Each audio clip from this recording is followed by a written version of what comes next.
பிடித்து மின்னலை பிடித்து மேகத்தில் துடைத்து பெண் என்று படைத்து வீதியில் விட்டு விட்டார்.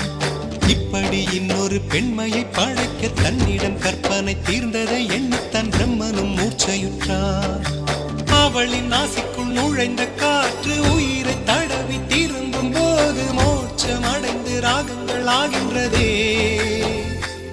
ஓஹோ, மழையின் துளிகள் அவளை நனைத்து மார்பு கடந்து இறங்கும் பொழுது முக்தி அடைந்து முத்துக்கள் ஆகின்றதே.